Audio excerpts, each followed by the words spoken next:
I knew he was in the room before I saw him, the way you know a storm is coming even when the sky hasn't changed yet. The gallery went quiet in patches, conversations stuttering, glasses pausing mid-sip, eyes cutting toward the entrance. I didn't need to turn around. My body already knew. Heart kicking against my ribs, throat tightening, heat crawling up my spine despite the air conditioning working overtime. 5 years. 5 years of building a life where Tiberio Russo didn't exist. I kept my eyes on the German collectors in front of me and willed my voice to stay steady as I explained the layering technique in my triptych. But my skin prickled with awareness, every nerve ending suddenly awake. He was moving closer. I could feel it. Signora Vitale, the gallery director, Anton, materialized at my elbow. A moment, I excused myself and followed him 3 steps away, keeping my back to the room. Last-minute addition to the guest list, Anton said quietly. His office called with a substantial acquisition offer. I couldn't refuse. Let me guess. I finally turned. Tiberio stood 15 feet away, flanked by 2 men in dark suits. He looked like he'd aged backward, sharper jaw, broader shoulders, the kind of cold polish that came with real power. The boy who'd kissed me in his father's garden was gone. This man looked like he could raise empires. His eyes found mine across the crowd. My stomach dropped, flipped. Heat flooded low in my belly, immediate, unwanted, infuriating. I hated that my body still recognized him, still responded like he had any right to make my pulse stutter. It's fine, I said to Anton. The lie tasted like copper. I'm here to work, not litigate ancient history. This exhibition was my entire year's survival. 3 major commissions and a Berlin gallery contract all hinged on tonight. I'd spent the last of my savings getting here. Plane tickets, the hotel where Lumi was sleeping under my assistant's watch, the borrowed dress that made me look like I belonged. I couldn't afford ghosts. Tiberio moved through the crowd like water finding cracks. People shifted without thinking, conversations bending around him. He stopped in front of my largest piece, displacement, dark oils, fractured architecture, the kind of raw grief I'd only been able to paint after Lumi was born. Signora Vitale, his voice slid under my skin. Your work has matured considerably. I turned slowly, keeping distance between us. Signor Russo, I didn't realize contemporary art was among your new interests. I have many new interests. We should speak privately. We shouldn't speak at all. 5 paintings sold already, I continued, voice bright and cold. So unless you're making an offer, I have collectors waiting. I moved a step past him. His hand caught my wrist, gentle but deliberate, thumb pressing against my pulse point. The contact shot through me like voltage. My breath stuttered.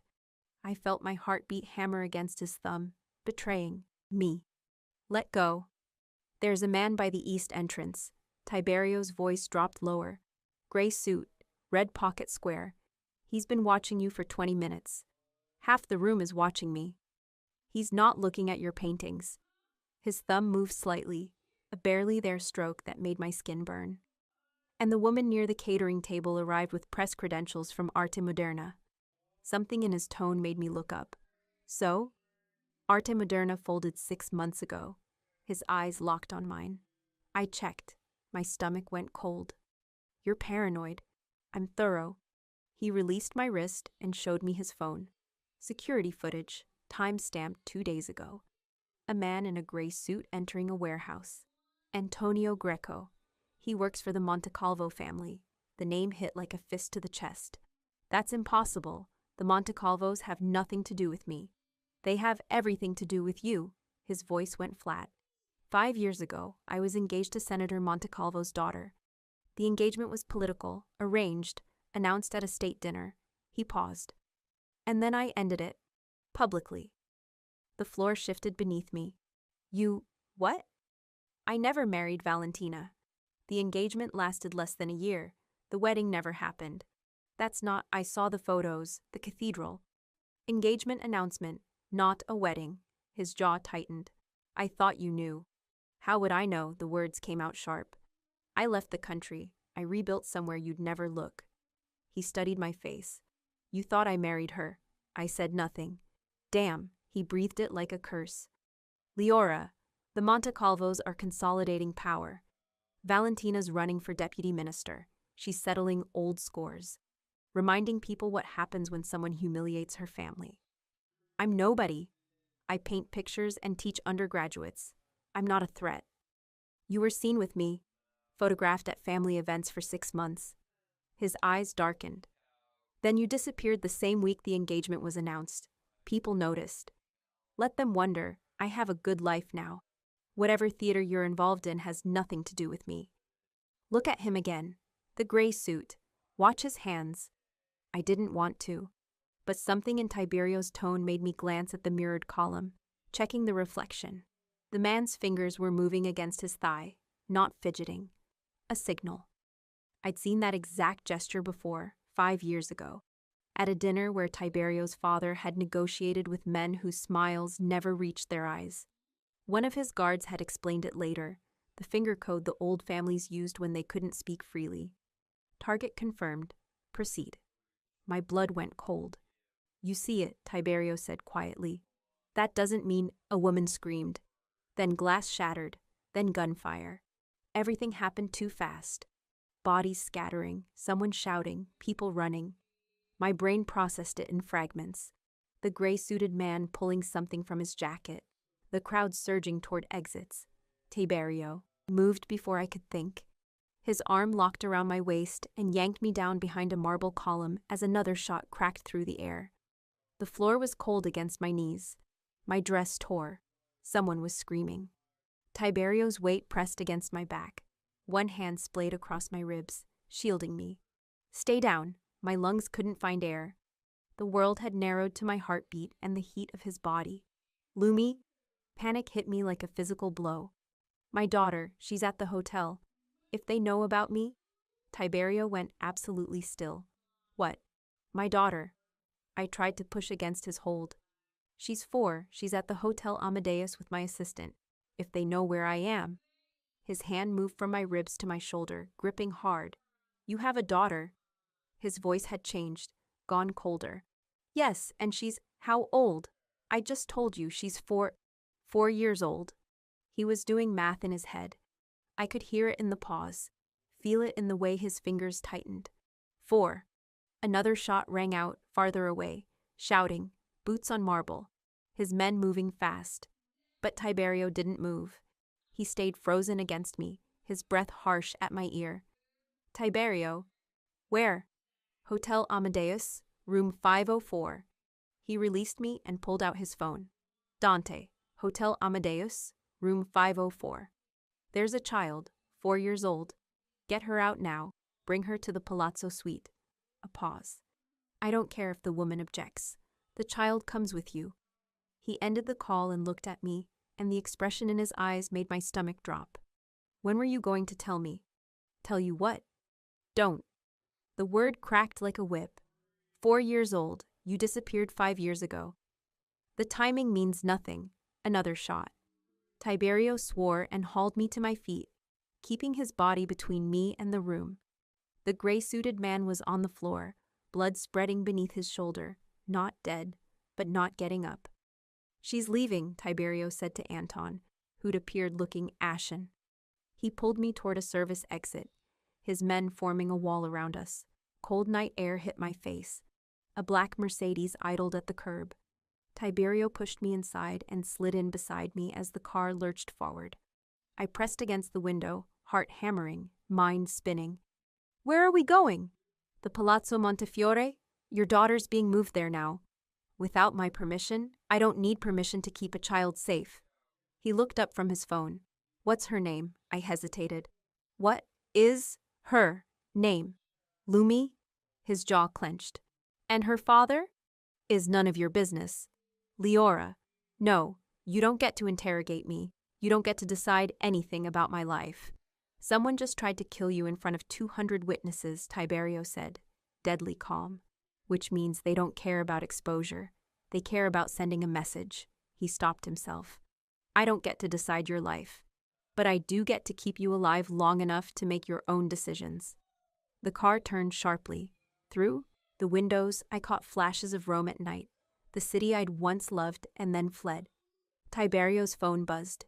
He glanced at it, and something shifted in his expression. What? He turned the phone toward me. A photograph. Lumi on the hotel balcony this afternoon, her dark curls catching sunlight, the stuffed rabbit she'd had since she was 6 months old clutched in her arms. Below it, one line in neat script. We know what you're hiding. My hands started shaking. When did you get this? Slipped under your hotel door 20 minutes ago. His voice gentled slightly. My man found it when he went to secure the room. Your man? How long have you had people watching me? Since your flight landed. The admission should have made me furious. Instead, I just felt cold. They know about Lumi. Yes. The car slowed, pulling into an underground garage beneath one of Rome's most expensive hotels. Marble floors, hidden cameras, guaranteed discretion. Tiberio's phone buzzed. Talk to me. A pause. Good. Suite 7. Stay with her. He looked at me. Your daughter is safe. She's in my suite with Dante and your assistant. I want to see her. You will. He opened his door. But first, we establish ground rules. I don't take orders from you. No, but you're going to listen. He started toward a private elevator. Because everything you've built is about to collapse unless you let me help you. The Montecalvos don't make empty threats. They sent 3 people to your exhibition. They photographed your daughter. They know where you've been. He stopped at the elevator. So yes, Leora, I'm going to help you, whether you want me to or not. The doors opened. I didn't move. And what do you want in return? The truth. His voice dropped. Starting with why you ran, and ending with whether the daughter you've been hiding is mine. The elevator was pure glass and steel, rising through the Palazzo Montefiore like a bullet through clean water. I watched Rome drop away beneath us, the Tiber winding black through ancient stone, the distant glow of the Vatican. Tiberio stood too close, close enough that I could feel the heat coming off him, smell gunpowder residue on his jacket. She's not yours, I said to the glass. You're lying. You don't know that. 4 years old. You left 5 years ago. The math is simple, Leora. I turned to face him. I was with someone else. In Berlin. It didn't work out. His eyes were flat, unreadable. What's his name? Thomas. The lie came easily. I'd practiced it 100 times in mirrors in case anyone ever asked. Thomas Klein, architect. We met at a gallery opening 3 months after I left Rome. 3 months. Tiberio stepped closer. The elevator suddenly felt smaller. You moved fast. You were engaged. I was free. The math is simple. I crossed my arms. Not that it's any of your business who I sleep with. It is if my enemies are using her as leverage. They're using her because I'm visible, because I was stupid enough to come back here for one night. My voice cracked. This exhibition was supposed to be my breakthrough. 3 commissions, a Berlin contract, financial security, and now you're alive. Your daughter is alive. Everything else can be rebuilt. Easy for you to say. You didn't spend 5 years clawing your way back from nothing. The elevator slowed. 7th floor. Private suites. You think I don't know what it costs to rebuild? Tiberio's voice went quiet. Dangerous. I spent a year engaged to a woman I couldn't stand, playing politics with men who would have sold me for parts if I showed weakness. I did that to end my father's wars, to take control, to make sure no one could ever force my hand again. And yet here we are, your past dragging me back in. No. He caught my wrist as the doors opened. They're past. The Montecalvos made a move. I'm responding. I yanked free. By kidnapping my daughter. By keeping her out of a hotel room that was already compromised. My stomach went cold. What do you mean, already compromised? The photo of your daughter. It was slipped under your door 4 hours ago, before the exhibition even started. Before the shooting, his jaw tightened. They were setting the trap before you ever walked into that gallery. The hallway ended at double doors. Tiberio pressed his palm to a biometric lock, and the doors swung open. The suite was obscene. Floor-to-ceiling windows overlooking the city. Artwork that probably cost more than my yearly income. Furniture that looked like it belonged in a museum. And Lumi. She sat on a cream sofa, her rabbit clutched tight. My assistant Sophia next to her. A man in a dark suit, Dante, I assumed, stood by the window, speaking quietly into a phone. Mama, Lumi scrambled down and ran to me. I caught her, lifting her up, burying my face in her curls. She smelled like the hotel shampoo and the strawberry juice she'd had at dinner. Alive, safe, mine. Are you okay, baby? We had an adventure, her eyes were bright. The nice man said we were going to a castle. I looked over her head at Dante. He had the grace to look slightly uncomfortable. A castle, I repeated. It has a better view than the hotel, Dante said mildly, and significantly better security. Sophia stood, wringing her hands. Signora Vitale, I'm so sorry. They said there was a security threat, that we needed to move immediately. I didn't know what to do. You did the right thing. I set Lumi down, but kept her close. Thank you for keeping her safe. Tiberio moved past us toward Dante. Perimeter? Secure. Nico's team has the garage and lobby. Matteo's watching the exterior approaches. Dante glanced at Lumi, then back at Tiberio. The hotel sent 2 bottles to the room as requested. Surveillance didn't flag anyone unusual in the lobby after the package delivery. Which means they used a courier. Untraceable. Tiberio pulled out his phone. Pull footage from the street cameras. I want to know who hired them. Lumi tugged my dress. Mama, why did we have to leave? I was watching my show. There was a problem at Mama's event, sweetheart. We're just being extra careful. Is it because of the bad men? My blood froze. What bad men? The ones Sophia told me about when we got here. She said we needed to be very quiet because… Lumi. Sophia's face had gone white. That was supposed to be our secret, remember? Oh. Lumi looked between us, confused. I kept my voice steady. Sophia, can you take Lumi to explore the bedroom? I need to speak with these gentlemen. Sophia practically fled, Lumi chattering about whether castles had secret passages. The moment the bedroom door closed, I turned on Tiberio. You terrified a 4-year-old.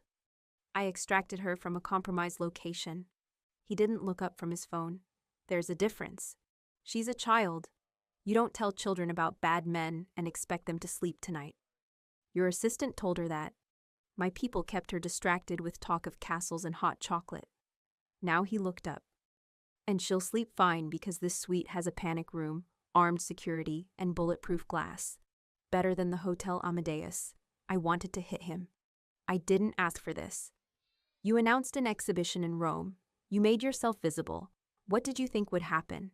I thought I'd sell some paintings and leave. My voice rose. I thought 5 years was long enough that your world would forget I existed. They never forget. Tiberio crossed the room in 3 strides. You were photographed with me. You attended family events. You sat at tables where alliances were made and broken. He stopped inches away. The only reason they left you alone was because you disappeared completely. No social media, no public gallery shows, nothing that could be tracked. I had a quiet career. I taught. I painted. In Berlin, under a slightly different name, with a daughter you never mentioned in any interview or profile. His eyes searched mine. You didn't just run, Leora. You erased yourself. That takes planning. That takes fear. I held his gaze. You want to know why I ran? Fine. I ran because the night you announced your engagement, 2 men came to my apartment. They said if I caused problems, if I went to the press, if I made a scene, they'd make sure I disappeared permanently. My voice shook. They knew where I worked, where my mother lived. They gave me 72 hours to leave the country and never come back. Tiberio went absolutely still. Who? I don't know their names. They worked for your father. My father's dead. He wasn't then. I wrapped my arms around myself. So I left. I took what I could carry and I ran. And then 3 months later, I found out I was pregnant. The silence stretched like wire. You should have told me, Tiberio said finally. How? You were engaged. I was gone. And according to your world, I was irrelevant. I laughed, hollow. Besides, what would you have done? Broken off a political engagement to chase down your ex-girlfriend? Risked your family's alliances for a baby that might not even be yours? She is mine. You don't know that. Look at her. His voice dropped. Dark curls. That stubborn chin. She has my grandmother's eyes, Leora. Lots of children have dark curls. Does she sleep on her left side? Hate loud noises? Get obsessive about organizing things in patterns? I said nothing. That's what I thought. He turned away, running a hand through his hair. Damn, 4 years. You kept her from me for 4 years. I kept her safe. From me? From your world, the words burst out. From arranged marriages and political threats, and men who solve problems with bullets. I gestured at the windows. This isn't safety, Tiberio. This is a gilded cage. And the moment Lumi gets old enough to understand what you are, what you do, what I am, he interrupted quietly, is her father. Biology doesn't make you a father. No. But it gives me the right to protect her, to make sure she doesn't end up as leverage in someone else's game. He pulled out his phone. I'm having Thomas Klein verified. Architect in Berlin, you said? My heart stopped. That's not. If he exists, you have nothing to worry about. His eyes locked on mine. If he doesn't, we're having a very different conversation tomorrow. He would find nothing. No Thomas Klein, architect, Berlin. No record of any relationship, any connection, any father. And then he would know for sure. Dante's phone buzzed. He glanced at it, and his expression shifted. Tiberio, we have the footage. Tiberio moved to look over Dante's shoulder. I followed, still shaking from the Thomas Klein threat. The phone screen showed security footage from outside the Hotel Amadeus. A courier on a motorcycle, pulling up to the service entrance. Timestamp, 6:47 p.m., 2 hours before the exhibition started. Freeze it there, Tiberio said. Dante zoomed in on the courier's jacket. A logo I didn't recognize. Quick run deliveries, Dante said. They shut down 8 months ago. Bankruptcy. So someone's using a dead company's credentials. Tiberio straightened. Pull the plate number. Track where the bike went after the drop. I stared at the frozen image. Something about it nagged at me. Wait, I said. Go back 15 seconds. Dante rewound. The courier pulled up, dismounted, reached into the delivery bag. There, I pointed. His left hand. The way he holds the envelope. They both looked at me. What about it? Tiberio asked. He's not treating it like a delivery. Look at his grip, palm flat, fingers spread. That's how you hold artwork, or documents you don't want to bend. I'd spent years teaching students proper handling techniques. A courier service wouldn't train for that. They'd just grab and go. Dante zoomed in further. I was right. The man's hand position was deliberate, careful. He's not a real courier, I said. He's someone pretending to be one. Someone who has experience handling delicate materials. Tiberio and Dante exchanged a look. Gallery staff, Tiberio said quietly. Or someone from the art world. Someone who had access to the guest list, I added. Who knew exactly when I'd be at the exhibition? Who could time the photo delivery to maximize panic? My mind was racing now, connecting pieces. Anton said he couldn't refuse your acquisition offer, but you called what? An hour before the event? 45 minutes. Which means someone told you I'd be there. Someone who knew the schedule, knew the layout, knew exactly when to move. I turned to face him fully. Who told you about the exhibition? Tiberio's expression went cold. An anonymous tip, sent to one of my business accounts 3 days ago. Details about your show, the guest list. A warning that Monte Calvo associates would be attending. They wanted you there, I said slowly. They wanted me there, you there, chaos erupting with witnesses. This was never about killing me quietly. This was about creating a public spectacle, linking us together. Dante swore softly. She's right. If Leora dies in a random shooting, it's tragic but forgettable. If she dies at an event where Tiberio Russo just happened to show up, it's a scandal, Tiberio finished. It raises questions, makes connections, ruins Valentina's political campaign before it starts. He looked at me with something close to respect. You saw that faster than I did. I've spent 5 years studying how power works in the art world. Provenance, authenticity, perception management. I crossed my arms. It's not that different from your world. Just better lighting and worse wine. Tiberio's mouth curved slightly. Show me the guest list, the full one, from Anton. I pulled it up on my phone and handed it to him. He scrolled through, jaw tightening. Here. He turned the screen toward Dante. Marco Tesoro, listed as representing the Galleria Corsini. I know that name, I said. He was supposed to review my work for Arte Internazionale. He never showed. Because he was busy coordinating a hit, Tiberio's voice went flat. Tesoro worked for my father, low-level logistics. I fired him when I took over. He looked at me. He's Montecalvo's man now. So he gets himself on the guest list, feeds you the anonymous tip, coordinates the courier, plants the shooters. I stopped. Wait. If he's inside the gallery, he can control more than just timing. Like what? Like which exits get locked, which security guards get reassigned, which cameras catch the best angles. I thought back to the shooting. The gray-suited man. He was standing near the east exit when the first shot went off. That exit locks from the inside. Fire code requires it to stay accessible.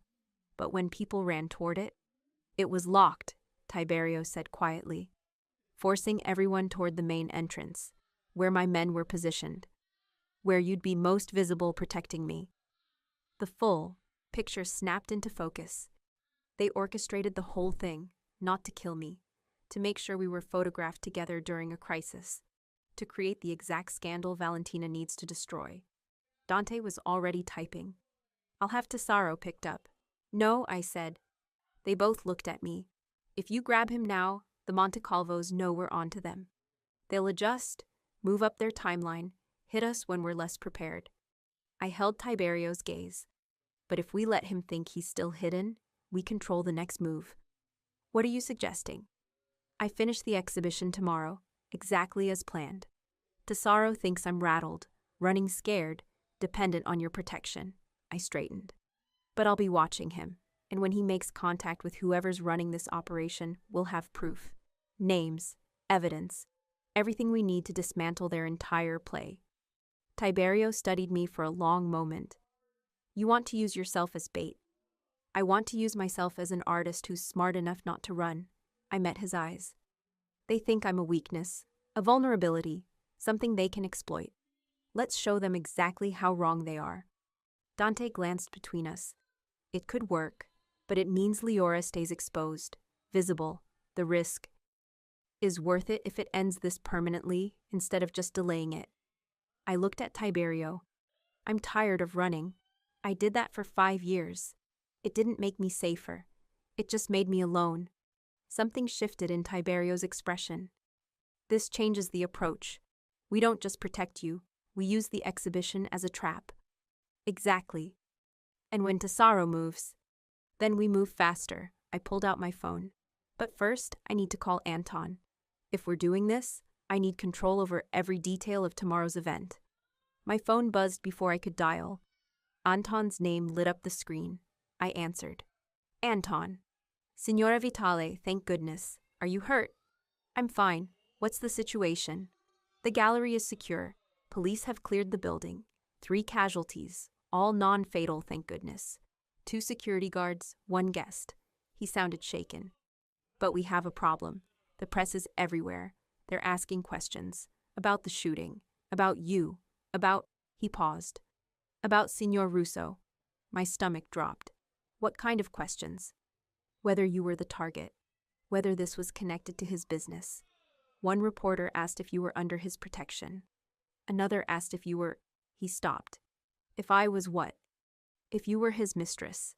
If tonight was a lover's quarrel turned violent. Anton's voice was miserable. I've declined all comment. But they're not leaving. And the exhibition is scheduled to continue tomorrow afternoon. If we cancel, it looks like we're hiding something. If we proceed... We proceed. I looked at Tiberio. 2 o'clock, as planned. But I need guarantees, Anton. I need to approve every reporter who gets access. Every photographer. Every credential. Of course, but... And I need Marco Tesoro at the event. Make sure he's there. Tell him I specifically want Arte Internazionale represented. Silence on the other end. Signora, after what happened tonight, are you certain having Tesoro? I'm certain. This is my work, Anton, my career, and I'm not letting anyone destroy it because they think I'm too afraid to fight back. I paused. Send me the final press list. I'll have my security team review every name. Your security team, he said it carefully. Signor Russo's people. Yes, I see. Another pause. The narrative tomorrow will be difficult to control. If you and Signor Russo are both present, then let them talk. I'm an artist returning to Rome for one night. He's a collector with security concerns. Everything else is speculation. I kept my voice steady. I'll handle the press. You handle the gallery. As you wish. He didn't sound convinced. I'll send the list within the hour. I ended the call. Tiberio was watching me with something close to approval. You're taking control of the narrative. I'm taking control of my career. There's a difference. I straightened. Tomorrow, I'm not your ex-girlfriend hiding behind your protection. I'm Leora Vitale, artist, who happens to have hired exceptional security after a violent incident. The story is about my work, not your world. And if the press pushes, then I'll redirect. I've spent 5 years managing perception in gallery spaces. This isn't different. I looked at him. But it only works if you stay in the background. No dramatic entrances, no public confrontations. Your security, professional, detached. His jaw tightened. You want me invisible. I want you smart. I stepped closer. They're expecting you to act like you own me, to make territorial displays, to confirm every rumor. I held his gaze. Disappoint them. And if staying detached puts you at risk, then you move, but not before. I pulled my torn dress straight, suddenly aware I was still wearing it. I need to change, and I need to put Lumi to bed. We can strategize details in the morning. Tiberio looked like he wanted to argue, then he nodded once. Dante stays outside your room. 2 men in the hallway, 4 more in the building. He moved toward the door. If anything feels wrong, I'll call. I paused. And Tiberio, about Lumi. He stopped, back still turned. You stay away from her, for now. My voice softened slightly. She doesn't need confusion. She doesn't need a stranger claiming to be her father when her world just got dangerous. Let me handle this my way. He turned, and the look in his eyes nearly broke me. For now, he agreed quietly. But after tomorrow, Leora, we're having a real conversation. About her. About what happens next. About whether you're still lying to me about Thomas Klein. He knew, maybe not with proof, but with certainty. Tomorrow, I agreed. The door closed behind him. I stood in the middle of that ridiculous suite, surrounded by wealth I'd never wanted and protection I desperately needed, and tried to remember why I'd thought coming back to Rome was a good idea. Through the bedroom door, I could hear Lumi laughing at something Sophia said. Right. Her. My brilliant, stubborn, beautiful daughter who deserved a future that didn't involve running. I pulled out my phone and opened my photos, scrolled back to the first picture I'd taken of Lumi, hours after she was born. Tiny fists, dark curls, eyes that would later turn the exact shade of Tiberio's. I'd known from the first moment, known and hidden it and built a life around that lie. And now the truth was coming for both of us. But first, I had an exhibition to finish, and a trap to set. I just hoped I was smart enough to avoid getting caught in it myself. I woke to pale Roman light slicing through the curtains, and Lumi's cold feet pressed against my shins. She'd climbed into bed with me sometime around 3, whispering about bad dreams. I'd held her until her breathing evened out, then stayed awake watching the shadows shift across unfamiliar walls, my mind cycling through every possible disaster tomorrow could bring. The exhibition, Tesoro, the press, Tiberio circling closer to the truth about Lumi with every hour that passed. My phone buzzed on the nightstand. Anton's name appeared. I extracted myself carefully from Lumi's grip and padded to the bathroom before answering. Tell me something good, I said quietly. The insurance company approved continuation. The gallery's structural integrity is sound. And I have your press list. Anton sounded like he hadn't slept either. 12 outlets confirmed. All credentials verified through my personal contacts. Send it to me. Already done. But Signora? He hesitated. Marco Tesoro confirmed his attendance. He seemed eager. Asked specifically about your availability for a private conversation. My stomach tightened. What did you tell him? That you'd be managing a tight schedule, but would make time for Arte Internazionale, given their prominence. A pause. He said he's been following your work for years, that he has questions about your time in Berlin. The threat was barely veiled. Tesaro knew I'd disappeared, knew I'd built a life under a different professional name. He was letting me know he could expose that, destroy the careful anonymity I'd constructed. Perfect, I said. Schedule him for 3:30, after the main press but before the collector's reception. You're certain? Very. I checked the time. 8:15. I'll be there by 1 to review security placements. Signor Russo's team has already been here since 6. They're quite thorough. I could hear the diplomatic understatement. Tiberio's men had probably turned the gallery into a fortress. Let them work. I'll coordinate when I arrive. I ended the call and opened the press list. 12 names. I recognized 8 legitimate critics, arts journalists, the cultural correspondent from Il Messaggero. The other 4, I'd need to verify. A knock at the suite's main door. I checked the time again. Too early for Anton. Too controlled for trouble. I pulled on the hotel robe and opened the door. Tiberio stood in the hallway, looking like he'd already put in a full day's work. Suit perfectly pressed, hair still damp from a shower, eyes sharp despite the early hour. We need to talk, he said. It's 8:15 in the morning. Thomas Klein doesn't exist. My heart stopped. What? No architect by that name in Berlin. No gallery openings matching your timeline. No property records. No business registrations. No digital footprint. He stepped closer. You want to revise your story, or should I? I held his gaze. Come in, but quietly. Lumi's sleeping. He followed me into the suite's sitting area. Through the bedroom door, I could see my daughter's dark curls splayed across the pillow, one arm wrapped around her rabbit. Tiberio looked at her for a long moment. His expression did something complicated. She looks like my grandmother, he said quietly. Katerina, same bone structure, same way of holding her mouth when she sleeps. Lots of children. Don't. The word was soft but absolute. I had my people pull hospital records from Berlin, cross-referenced birth dates with your entry stamps, visa applications, medical insurance claims. He turned to face me. Lumi Vitali, born April 7th, 4 years ago. Mother listed, Leora Vitali. Father listed, unknown. The documentation I'd paid a lawyer too much money to make airtight. The carefully constructed paper trail that was supposed to protect us both. You hacked medical records, I said. I verified paternity. He moved closer. April 7th.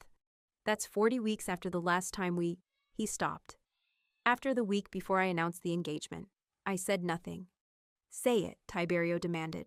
Stop lying and say it. What do you want me to say? That you're her biological father? I crossed my arms. Fine. Genetically, yes. But that doesn't make you her parent, Tiberio. I've raised her alone for 4 years.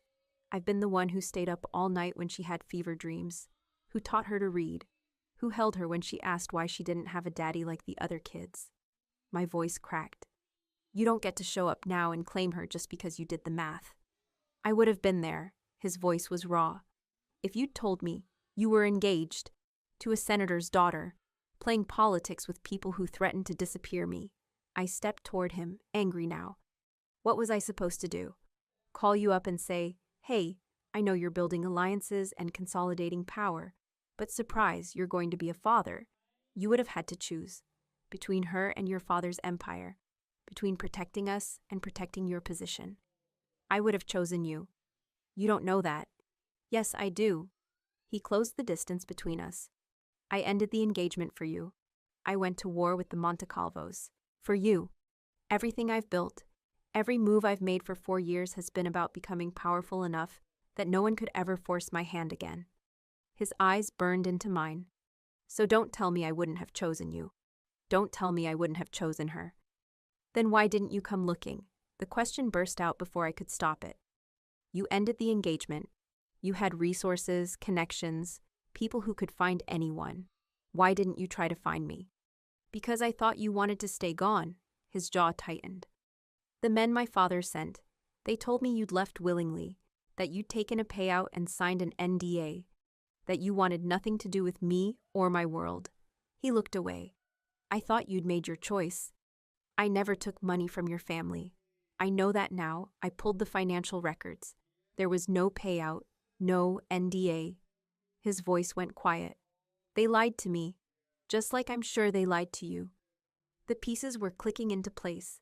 His father's men, playing both sides, telling me Tiberio chose Valentina willingly, telling him I chose to leave. They wanted us separated, I said slowly. Yes, because together we were dangerous. Tiberio's mouth curved bitterly. My father knew I'd walk away from the family business for you.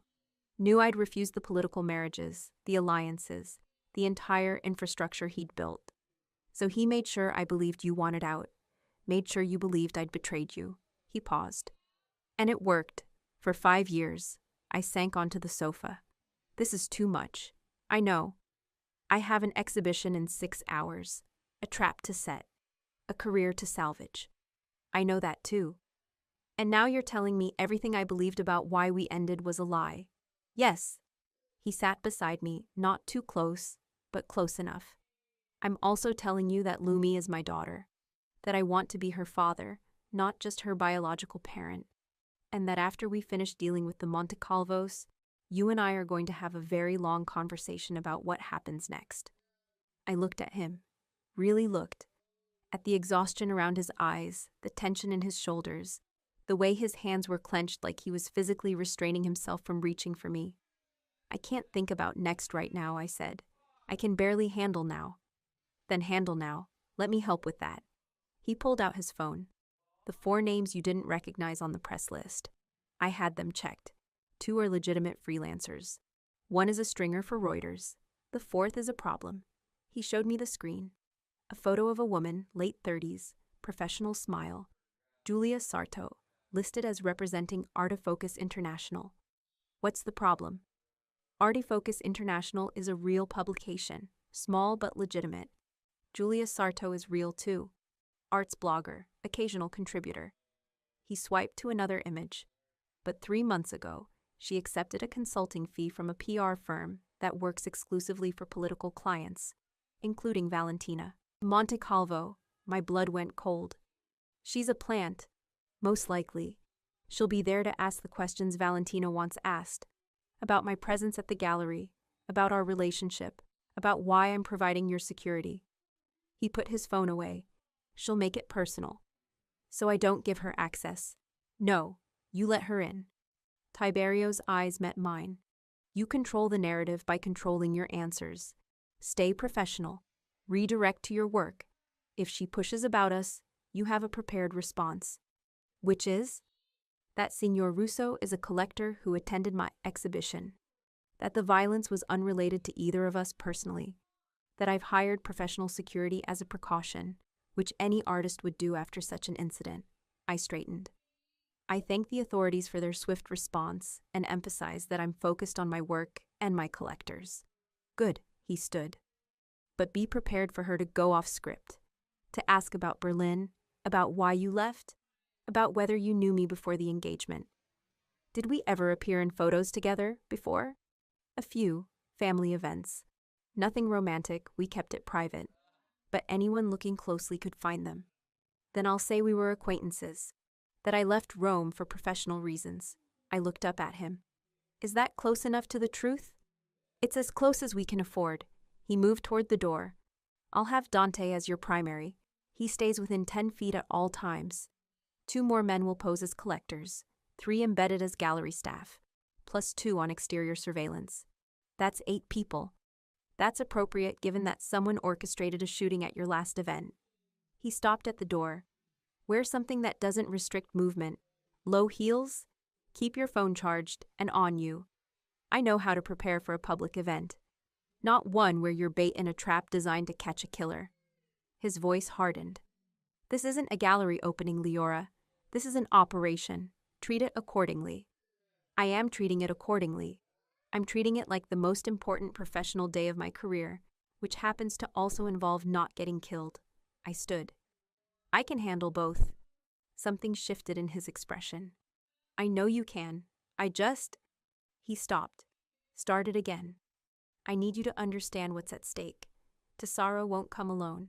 He'll have support, backup plans, exit strategies. If we're right about this being personal for Valentina, she'll want confirmation. Proof that you and I are connected, that killing you damages me. So I give them nothing to photograph, nothing to misconstrue. Yes, which means, he paused. Which means when you see me at the gallery, you treat me like hired security, professional, distant. I already told you I would. I know, but I'm telling you it's going to be harder than you think. His eyes held mine. Because every instinct I have is going to be screaming to stay close to you, to keep you in my sight, to make sure nothing and no one gets within 10 feet of you. His voice dropped. And I'm going to have to ignore all of it and let you walk into danger alone. The raw honesty in his words made my breath catch. I won't be alone. I'll have Dante, your men, half of Rome's art world watching. Not the same. No, I agreed quietly. But it's what we have. A soft sound from the bedroom. Lumi stirring, mumbling something about pancakes. Tiberio's expression transformed, longing mixed with restraint. Go, I said. Before she wakes up fully, I need to tell her about today in my own way. He nodded, reached for the door, stopped. Leora, yes? After this is over, after we deal with Tesaro and Valentina and all of it, I want to meet her, properly, as her father. He looked back at me. I'm asking, not demanding. But I need you to know that's where this is heading. I know. And? I thought about Lumi's questions. About the kids at her preschool who had daddies who picked them up, who came to school plays, who built pillow forts and fixed broken toys. About the careful explanations I'd given about how some families look different, how love came in different shapes. After this is over, I said slowly, we'll talk. About what that looks like.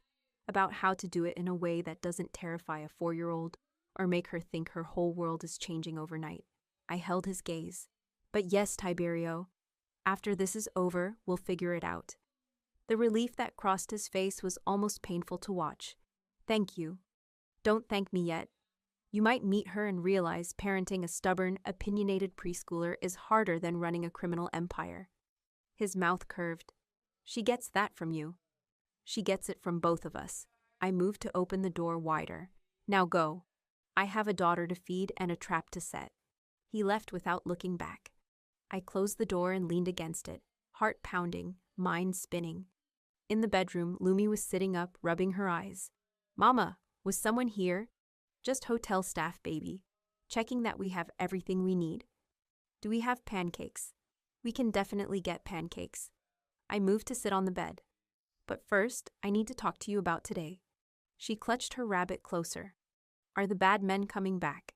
No, sweetheart. The bad men are gone, but Mama has to go back to work today, to the gallery where I'm showing my paintings. And you're going to stay here with Sophia, where it's safe and quiet. I want to come with you. I know, but today's going to be busy and boring. Lots of adults talking about art. You'd hate it. I smoothed her curls back. But when I'm done, we'll have a special dinner. Just you and me. And maybe gelato after. 2 scoops? 2 scoops. She considered this. Okay, but Mama? Yes? Why do you look scared? Children saw everything, especially mine. Because today's very important for my work. And when things are important, they can be a little scary. I pulled her close. But you know what? Even when I'm scared, I still do the brave thing. That's what being strong means. She nodded against my shoulder. Like when I had to get my shots. Exactly like that. Did you cry after? Maybe a little, I admitted. Brave people can cry. It's okay to be scared and strong at the same time. I love you, Mama. My throat tightened. I love you too, baby. More than all the paintings in the whole world. We ordered room service. Pancakes for Lumi, espresso for me that tasted like liquid anxiety. Sophia emerged from her room looking nervous but determined. Signora, I've been thinking, she said, as Lumi demolished her breakfast. About today. If you need me to come to the gallery instead of staying here, I need you here, with her. That's the most important job. I lowered my voice. If anything happens, anything at all that feels wrong, You call the security team immediately, and then you take Lumi to the panic room and you don't open it for anyone except me or Dante. Understood? Her eyes went wide. You think something might happen here? No, but I'm not taking chances. I gripped her hand. You've been with me for 2 years, Sophia. I trust you with my work, my schedule, my reputation. Today I'm trusting you with the only thing that matters more than all of that combined. She straightened.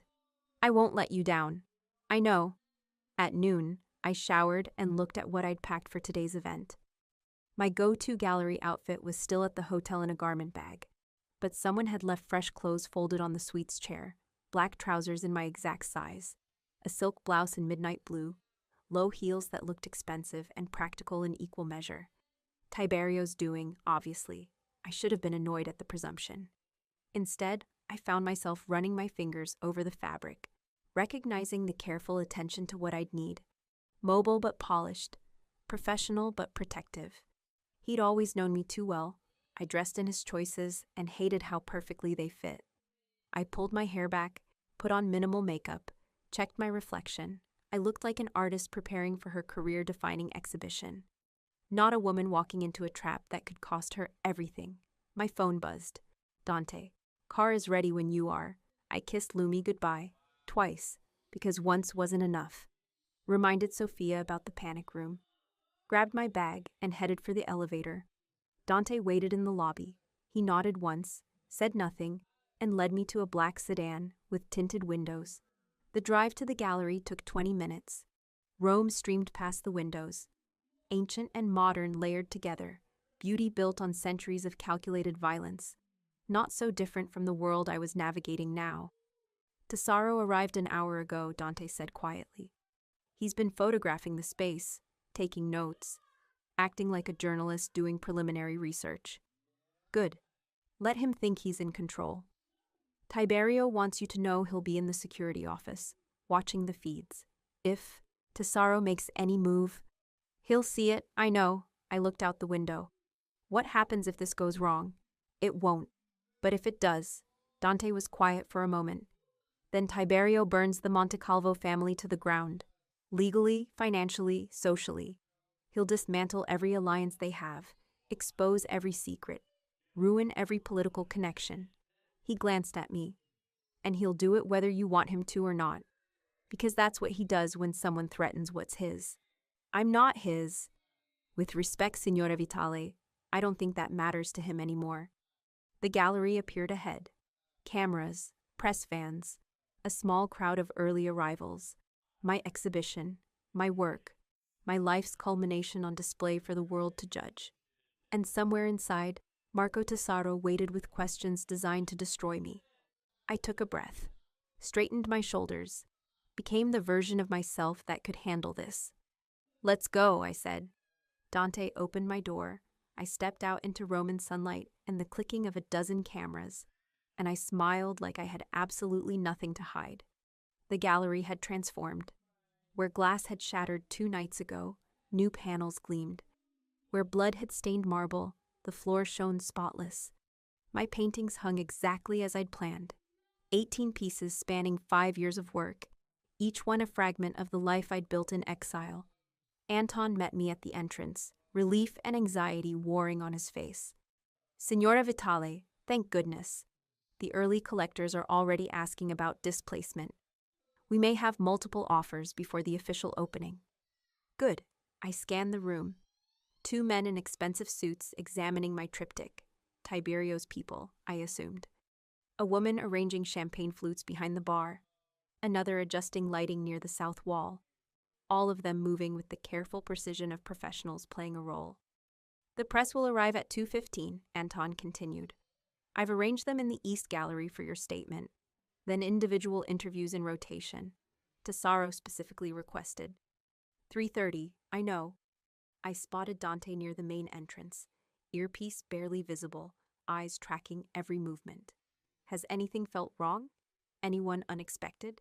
No, though Signor Russo's security protocols are extensive. He lowered his voice. They've vetted every caterer, every staff member, every delivery. One of my assistants was held at the door for 20 minutes, because her credential photo didn't match her current hairstyle. Better paranoid than dead. Anton's expression flickered. Yes. Well, shall we do a final walkthrough? I moved through the space, checking sight lines, lighting, the flow from piece to piece. My work looked different here, sharper, more raw than it had in Berlin's cool gallery spaces. These paintings had been created in exile, but they belonged to Rome, to the city that had shaped me, broken me, and inadvertently given me Lumi. Displacement dominated the north wall. The piece I'd painted 6 months pregnant, dark oils bleeding into fractured architecture. I told everyone it was about urban decay. The truth was simpler and more painful. It was about being torn from the life you thought you'd have, and learning to build in the wreckage. My phone buzzed. A message from Sophia. Lumi ate lunch. She's drawing you a picture of the castle. All quiet here. I exhaled slightly. Safe, for now. Signora. Dante materialized at my elbow. We should discuss positioning for your press statement. The East Gallery, Anton said. Yes, but I need you aware of the exits. He guided me subtly toward the space. Primary exit here, secondary through the staff corridor. If I say, adjust lighting, you move immediately toward the secondary exit. No questions. Understood. Tesoro will have a clear view of you during the press conference. He'll be watching your reactions, looking for tells. Dante's voice dropped lower. Tiberio wants you to know, don't try to win the interview. Just don't lose it. Keep him talking long enough for us to track his communications. You're monitoring his phone. Among other things, Dante's expression was professionally blank. But he's smart. He'll expect surveillance, so we need him confident enough to make contact with his handler. That means you need to seem rattled but controlled. Vulnerable but professional. So, exactly what I'm actually feeling. His mouth curved slightly. Method acting. The front doors opened. Press started filtering in. Cameras, recorders, the sharp energy of people hunting for a story. I recognized faces from the approved list. And there, near the back, Julia Sarto with her pleasant smile and calculating eyes. Showtime. I moved to the East Gallery, positioned myself in front of my landscape series, and waited for Anton's signal. The cameras turned toward me like flowers seeking sun. Thank you all for coming, I began, voice steady. 2 nights ago, this gallery experienced a violent incident that resulted in injuries and significant fear. I'm grateful to the authorities for their swift response, and to the medical teams who cared for those hurt. Pause. Let them write. Control the pace. I'm an artist. I came to Rome for one reason, to share 5 years of work with the city that shaped my creative vision. What happened here was a tragedy, but it doesn't change why I'm here. My work stands on its own merit. The violence was unrelated to me personally, and I won't let fear silence the stories these pieces tell. A hand shot up. Il Messaggero. Signora Vitale, can you confirm that Tiberio Russo attended your opening? Signor Russo was among many collectors who showed interest in my work. I'm grateful for all serious buyers. But he's providing your security now. That suggests a more personal connection. It suggests I'm being smart. After an incident like this, any professional would hire qualified protection. Signor Russo's company specializes in art. Security. It was a logical choice. Julia Sarto's hand rose. Anton pointed to her. Julia Sarto, Artifocus International. You've been working in Berlin for 5 years under a slightly modified professional name. Some might say you were hiding. Can you explain why you left Rome so abruptly? The trap sprung early. I held her gaze. I left Rome because Berlin offered better opportunities for emerging artists. The gallery system there is more receptive to experimental work. I modified my professional name to match the German market. Leora Vitali Koch sounds more accessible to European collectors than just Vitali. The lie was smooth, practiced. There was nothing abrupt about it. It was a career decision. And yet you disappeared the same week Tiberio Russo announced his engagement to Valentina Montecalvo. Surely you can understand why people might find the timing suspicious. My heart kicked hard, but my voice stayed level. I can't speak to Signor Russo's personal life 5 years ago. We were acquaintances through the art world. He attended a few exhibitions where my work appeared. but his engagement had nothing to do with my career decisions. I smiled politely. If I based my professional choices on the relationship status of every collector I'd met, I'd never leave my studio. A few laughs. The tension broke slightly, but Julia wasn't done. There are photographs of you together, at his family's estate, at private events. Rome's art world overlaps with its social circles. I attended events where his family were patrons. That's not unusual. I looked directly at her. What is unusual is the focus on a male collector's presence at a female artist's exhibition. My work is what matters, not who may or may not have shown interest in purchasing it 5 years ago. The redirect landed.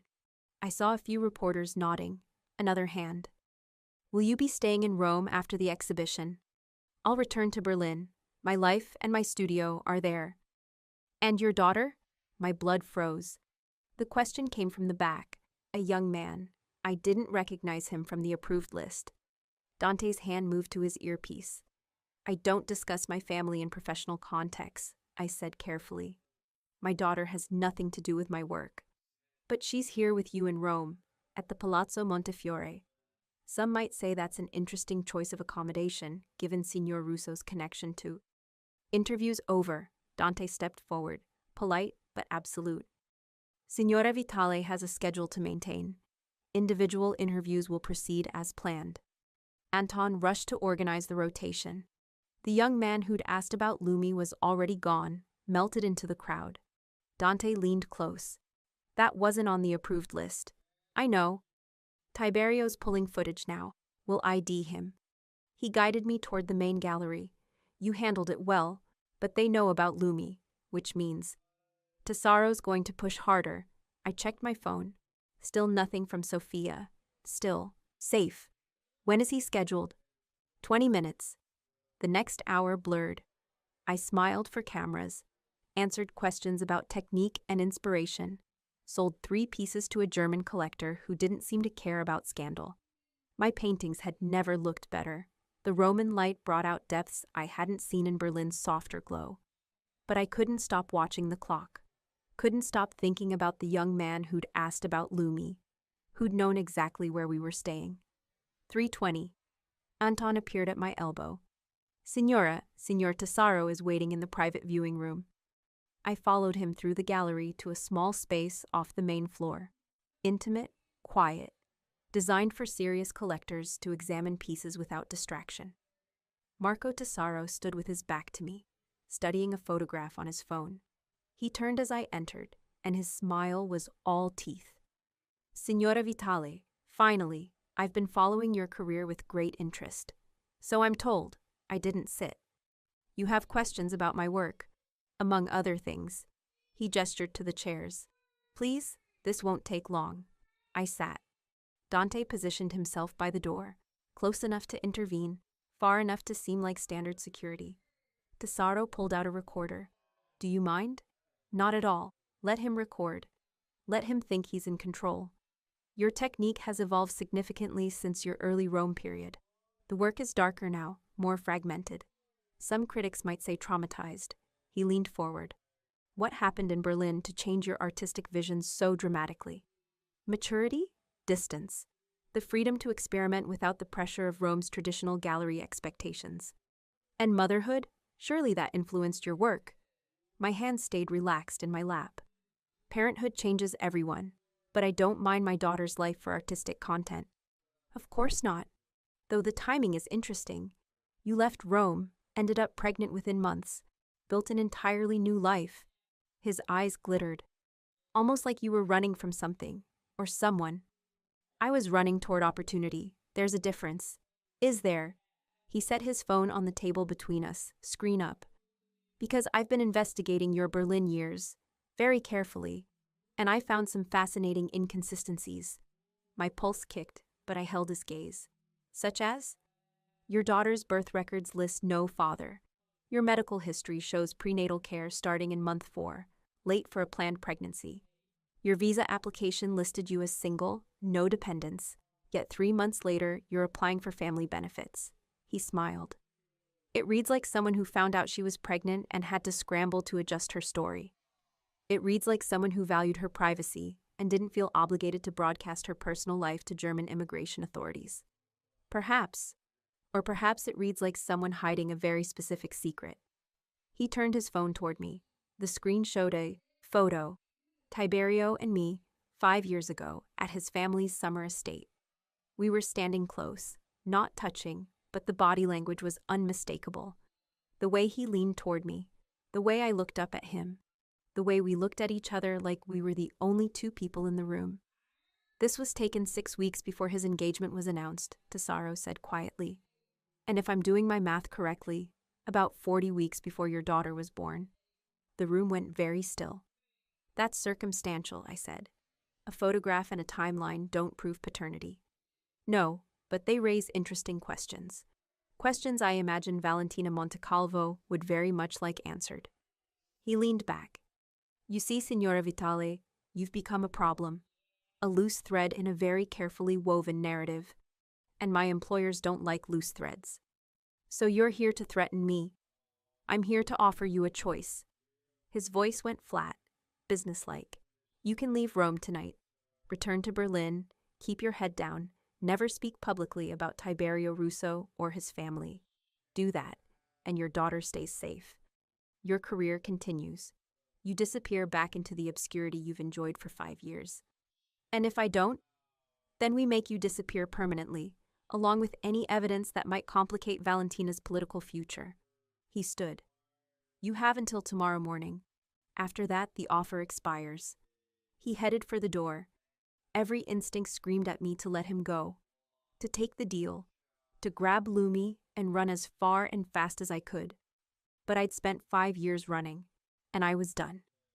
Tesaro? He stopped. You made a mistake, I said quietly. Oh?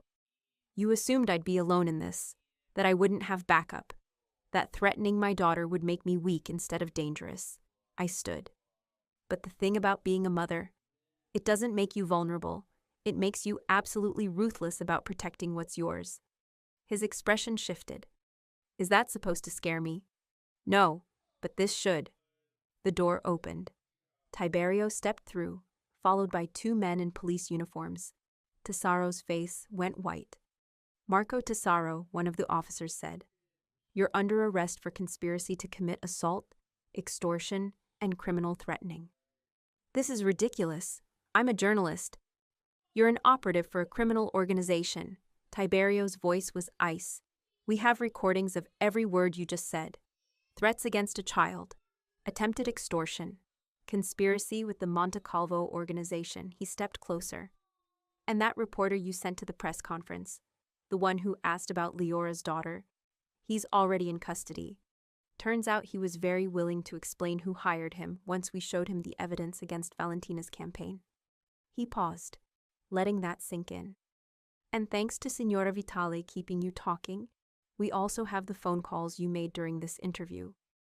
Tesaro's expression shifted to confusion. I didn't make any... He stopped, looked at the table where his phone sat. You bugged it. The moment you set it down between us, the contact microphone in the table activated. Every word you said, every call you made to your handlers while pretending to review your notes. Tiberio's smile was cold. We heard all of it. Your instructions to the backup team. Your confirmation that the threat against Leora's daughter was authorized by Valentina personally. Everything we needed. Tesaro lunged for his phone. Dante moved faster, collecting it smoothly as the officers stepped forward. The officers moved to cuff Tesaro. He struggled, panic replacing confidence. You can't do this. Valentina will do nothing, Tiberio interrupted. Because we now have documented evidence of her campaign using criminal intimidation against a civilian. Evidence I've been providing to the prosecutor's office for the past 6 months. He leaned close. Did you think I'd let the Montecalvos operate unchecked after what they did to Leora 5 years ago? I've been building a case. Financial records, witness statements, communication intercepts. The prosecutor has been waiting for something concrete enough to move on a senator's daughter. You just gave it to him. He gestured to the officers. These men aren't here as a favor to me, Tesaro. They're here because there's a warrant with your name on it, signed 2 hours ago. You're not being disappeared. You're being arrested. Legally, publicly, And when you go down, you're taking Valentina's entire political operation with you. Tesaro's face went gray. You can't. The family will cut Valentina loose to save themselves. That's what happens when you're stupid enough to authorize threats against a child in writing. Tiberio stepped back. You should have taken the deal I offered you last year, Marco. The one where you walked away clean and stayed away from my family. She's not your family. She's an opportunist who... Tiberio moved so fast I barely saw it. His hand locked around Tesaro's throat, slamming him against the wall. Finish that sentence, Tiberio said softly. And I'll forget I promised Leora I wouldn't kill anyone today. The officers pulled him back. Barely. Get him out of here, Tiberio said, before I change my mind. They dragged Tesaro toward the exit. His threats echoed down the hallway, fading. And then it was just Tiberio and me in the small room. Adrenaline and fury and relief crashing together. You were listening the whole time, I said. Every word. He looked at me, and something in his expression made my breath catch. You were perfect. Kept him talking. Got him to confess everything. Made him think he had won right until the moment we closed the trap. We made a good team. Yes. He stepped closer. We did. The room suddenly felt smaller, warmer. Is it over? I asked. Really over. The immediate threat, yes. Tesaro will talk to save himself, and when he does, he'll bury the Montecalvos completely. Valentina's campaign is finished. Her father's organization will spend the next decade in legal battles. He stopped just inches away. And I've given the prosecutors everything they asked for, including evidence that implicates some of my own operations. Financial connections I'd rather keep quiet. Business relationships that will be scrutinized now. His jaw tightened. It was the price of making sure they'd move fast enough to protect you. Worth it. But not free. He paused. You're safe. Lumi's safe. You can go back to Berlin if you want. If you want? His voice dropped. Or you could stay. Build something here. Let me be part of Lumi's life. Part of yours. My heart was racing.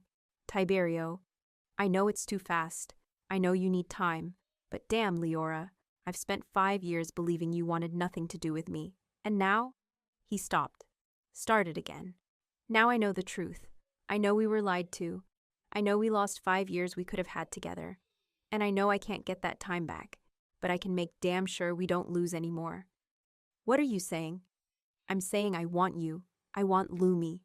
I want the life we should have had 5 years ago. His hand came up to cut my face, thumb brushing my cheekbone. I'm saying I never stopped loving you, even when I thought you'd chosen to leave. Even when I thought you hated me. I never stopped. The words hit like lightning. You love me, I whispered. I never didn't. His eyes searched mine.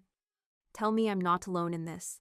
Tell me you feel something, anything, that makes this worth fighting for. I should have been cautious. Should have asked for time, for space, for all the rational things you ask for when your whole world just turned over. Instead, I grabbed his jacket and pulled him down and kissed him like I'd been drowning for 5 years and he was air. He made a sound, surprise and hunger and relief all mixed together. And then his arms locked around me and he was kissing me back with an intensity that made my knees weak. His mouth was exactly as I remembered. The way he tasted, the way he angled his head, the way his hand slid into my hair and gripped just hard enough to make me gasp against his lips. 5 years. 5 years of pretending I didn't miss this. Didn't miss him. Leora, he breathed against my mouth. I missed you. Shut up and kiss me. He did. Deeper this time, backing me against the wall, his body pressed against mine in a way that made thinking impossible. His hands were everywhere, a knock at the door. We broke apart, breathing hard. Dante's voice filtered through.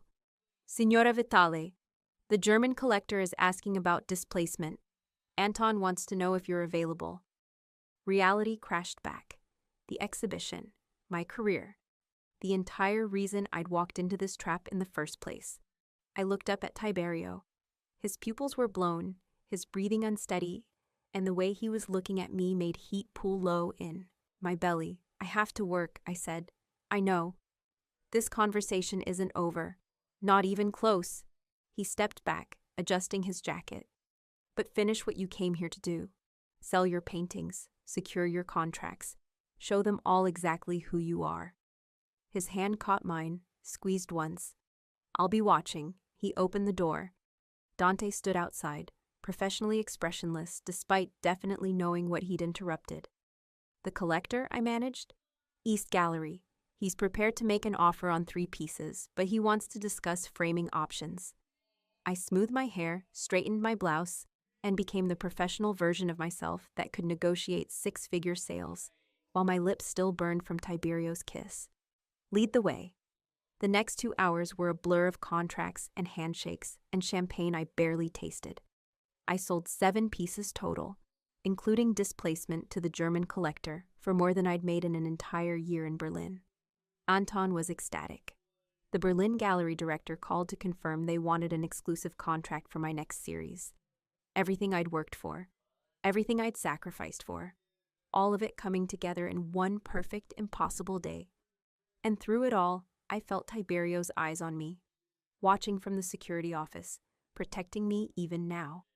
By 6 o'clock, the gallery was clearing out. Press gone, collectors satisfied. Anton already talking about scheduling a follow-up exhibition next year. I found Dante near the entrance. Where is he? Security office, 3rd floor. Dante's expression was carefully neutral. He asked me to tell you he'll have a car ready whenever you're finished here. Tell him I'm finished now.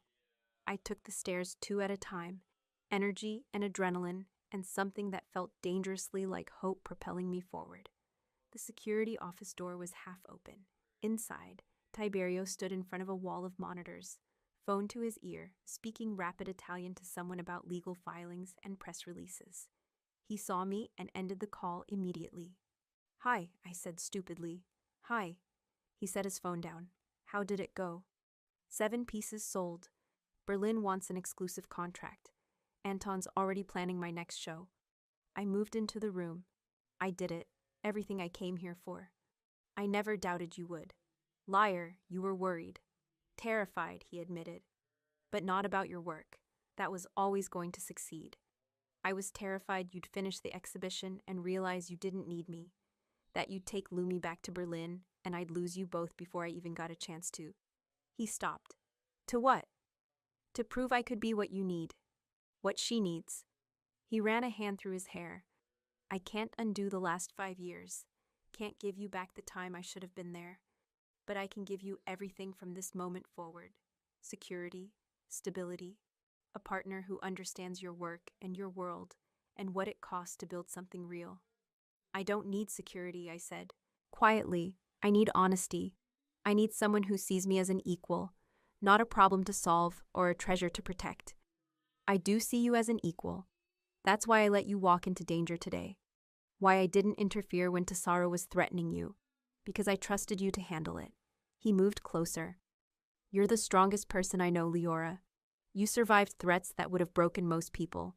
You built a career and raised our daughter alone in a foreign country. You came back here knowing it was dangerous because you refused to let fear win. His voice roughened. You don't need me, but damn, I need you. I need you to teach me how to be Lumi's father. I need you to show me how to build something that doesn't involve violence and power plays. I kissed him again. This time, there was no hesitation, no interruption, just his hands pulling me closer and my fingers tangling in his hair and the desperate, aching need to be as close as possible to the only man I'd ever loved. He pulls me closer for one long, steady kiss, then stops himself like restraint is a choice he's forcing his body to obey. His hand finds my waist, firm and careful, and my breath catches like my body remembers him before my mind can catch up. We're in a security office, I managed, with cameras I control. His mouth moved to my neck, teeth grazing. No one's watching, no one's coming. It's just us. Tiberio. Tell me to stop, he says, voice low. Tell me this is too fast, too much, and I'll stop. I should have. Should have been rational and careful and all the things responsible single mothers were supposed to be. Instead, I pulled him closer and whispered, "Don't stop." He groaned, a sound that went straight through me, and his mouth found mine again, hungry and demanding. His hands were everywhere, relearning every curve, every place that made me shiver. I tugged at his shirt, desperate to feel skin, and he pulled back just long enough to shrug out of his jacket and yank his shirt over his head. My breath caught. He'd always been beautiful, but now— "You're staring," he said, voice rough. "You're worth staring at." "Goodness," he breathed. "You're perfect." "I'm a mother who lives on coffee and irregular sleep. I'm not—" "Perfect," he repeated firmly. His hands spanned my waist, thumbs stroking. "Every part of you. Tiberio." His name came out as a gasp. "This isn't—" "Tell me to stop," he said again, lips against my throat. "Home," I managed. "Take me home." He stepped back, breathing hard, and the loss of contact made me want to cry. But then he was helping me with my blouse, his hands gentle now, careful. "The palazzo?" he asked. "Where Lumi is." "Yes." I slid off the desk, legs unsteady. "I need to see her, make sure she's okay. And then we talk. About everything. About what this means. About what happens next." He cupped my face. "I'm not letting you go again, Leora. Not without a fight." "Good," I said. "Because I'm done running." The palazzo suite was quiet when we arrived. Sophia met us in the sitting room, looking relieved. "She's been perfect.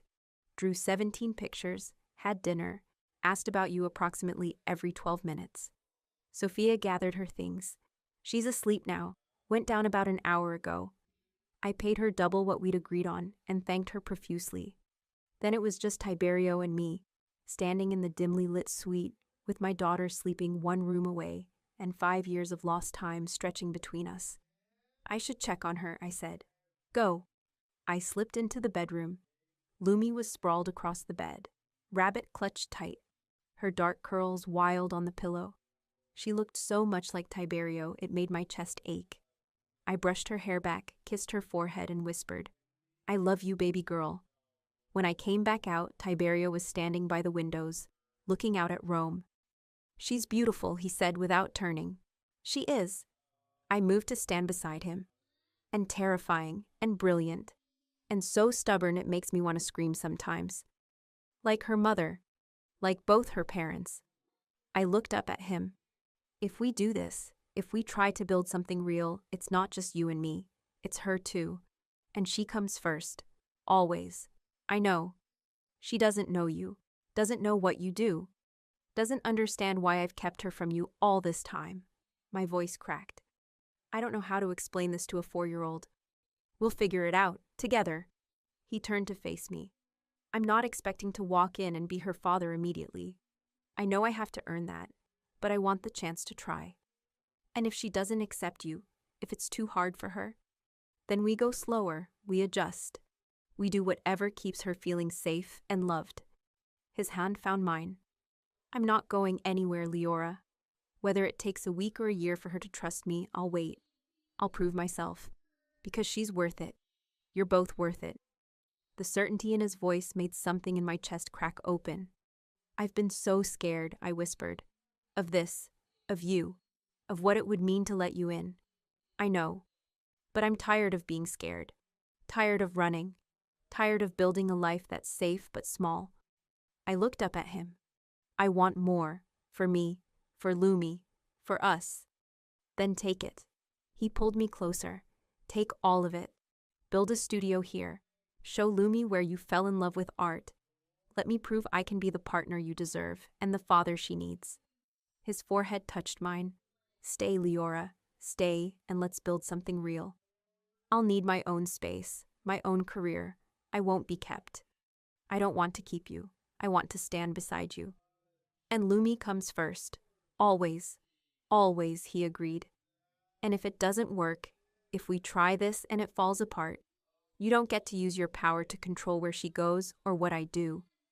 Agreed, though it's going to work. "You don't know that." "Yes, I do." He kissed me softly. "Because we've already survived the worst. We've survived lies and separation and 5 years of thinking we'd never have this. Everything from here is just us choosing each other. Every day. That's easy compared to what we've already done." Maybe he was right. Maybe after everything we'd survived, Choosing each other was the simplest thing in the world. Stay tonight, I said. Not for just stay. Be here when she wakes up. Let's start figuring this out. Are you sure? No, but I'm doing it anyway. I pulled him toward the sofa. We can talk, make a plan, figure out how to tell a 4-year-old that her father isn't a Berlin architect but a Roman. What do I even call you? Businessman sounds too innocuous. Criminal overlord sounds too dramatic. He laughed. A real laugh, the kind I hadn't heard in 5 years. Consultant, he said.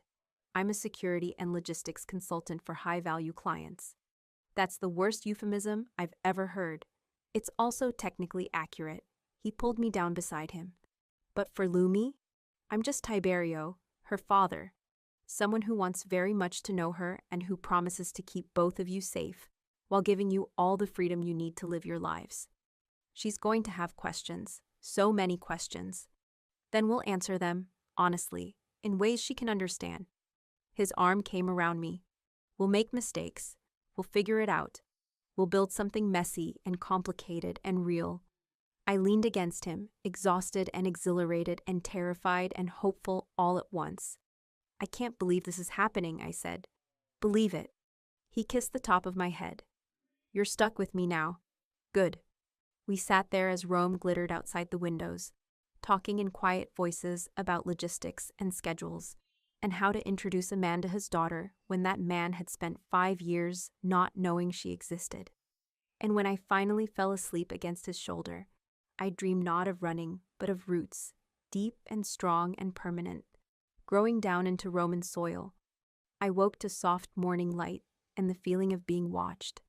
I opened my eyes to find Lumi standing 3 feet away, still in her pajamas, rabbit dangling from one hand, staring at the man asleep on the other end of the sofa. Tiberio was still there, head tilted back, one arm stretched along the cushions where I must have been sleeping before I'd shifted in the night. Mama, Lumi whispered. Who's that? I sat up slowly, careful not to wake him yet. Come here, baby. She climbed into my lap, warm and soft, and smelling like sleep. Is he staying for breakfast? I looked at Tiberio, at the face I'd loved and lost and found again, at the father my daughter had never known.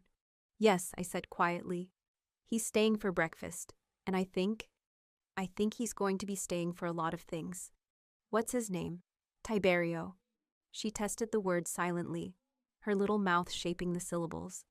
Then she looked up at me with those eyes, his eyes, and asked, Is he the reason you look happy? My throat tightened. Yes, sweetheart. He's part of the reason. Okay, she snuggled closer. Then I like him. If only it would stay that simple. But as Tiberio's eyes opened and he saw us there, his daughter in my arms, the 3 of us together in morning light, and his whole face transformed with wonder and hope and terrifying love, I thought maybe it could be. Maybe we could build this, together. If you made it to the end, thank you for listening, for staying, for letting my stories keep you company. I hope this festive season brings you warmth, rest, and at least one moment that feels like a deep breath. I'm genuinely grateful you're here. Your time means a lot to me. Until the next story, take care of yourself.